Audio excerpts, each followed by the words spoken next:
So, charring meat causes cancer. Absolutely ridiculous. We're going to look into this in just a moment. Hello everyone, semi-retired Bob here.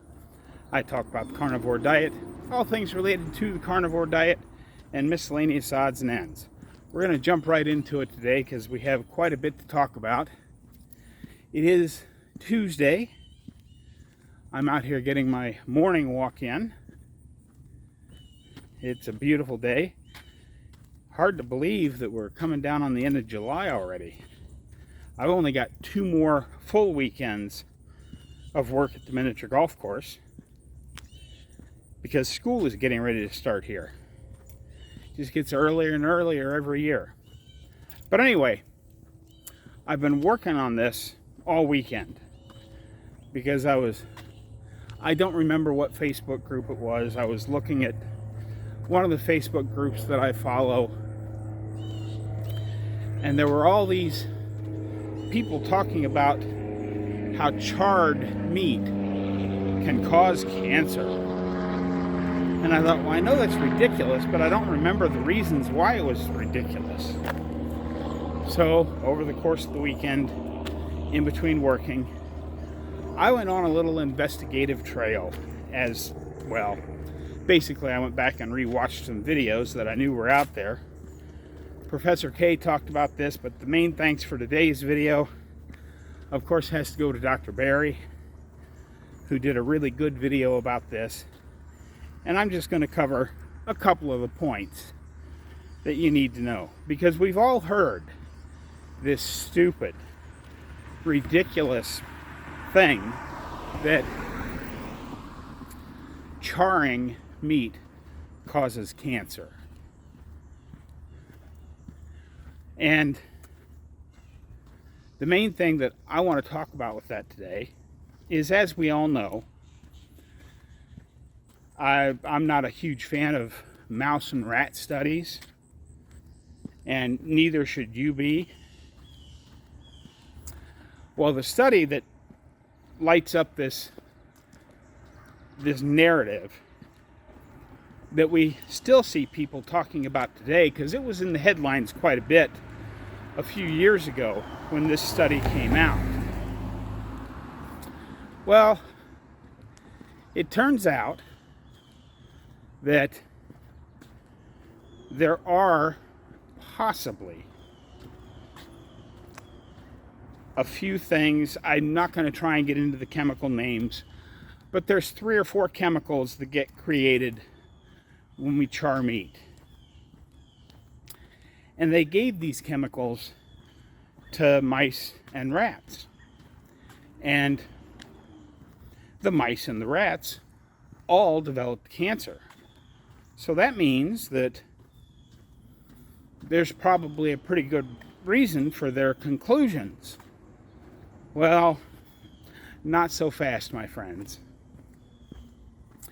As you dig into this study, what you find is that they gave these mice and rats 1,000 times the dose that we would get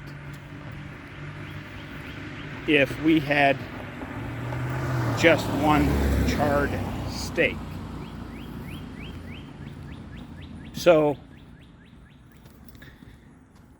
well, the construction people are finally gone, so we're going to get down here and see. Apparently they're working on the sidewalks, and I'll flip my camera around to show you what it took them all these days to do. As you can see there, they've installed the cutaway with like a little traction pad, and they did the same thing over there. Why it took an entire 2 weeks to get this done, I don't know, but I don't really know a whole lot about pouring concrete. But anyway, that's why I kept turning around before I got down to this corner. But they're not out here today. So, I guess if you were to make yourself 1,000 ribeye steaks on a grill and charred them all and ate them all in one sitting, then, you know, perhaps you might get enough of this stuff to maybe cause you some problems. But that's the sciencey kind of stuff, looking at the dumb study that they did. The main point that Dr. Berry made that I think is worth talking about, if we go back several hundred centuries ago, did we have kitchen gadgets to cook our steaks on? Did we even have stovetops? Or did early man basically, and we do have anthropological research, the actual carbon dating stuff, that tells us that yes, we have been cooking our meat for as long as we've been eating meat and breathing air and drinking water. So how did early man cook their meat? They stuck it on a stick and held it over an open fire. Now, I'm not the best cook in the world, so I'm not really good at it. Every time I've tried to take a hunk of meat, or even a hot dog, put it on a stick, and hold it in the fire, it got burned, charred on the outside, and still wasn't super hot on the inside. So wouldn't common sense tell us that if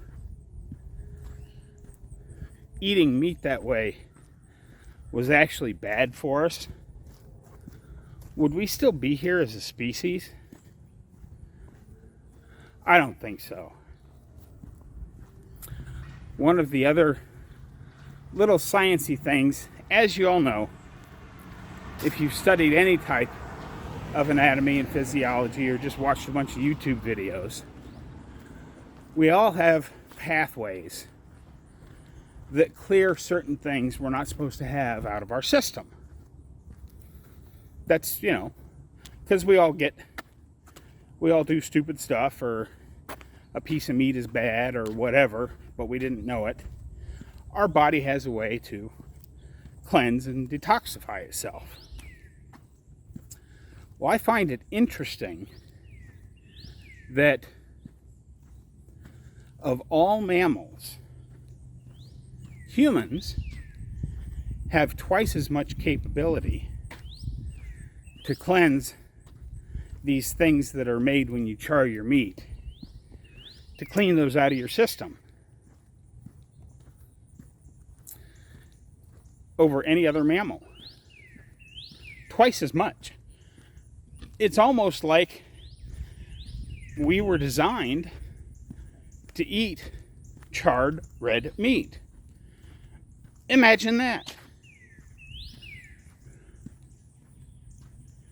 But that's, hopefully I have managed to put your mind at ease just a little bit, because it's one of those things that just never goes away, because people think they know the facts and they start regurgitating stuff.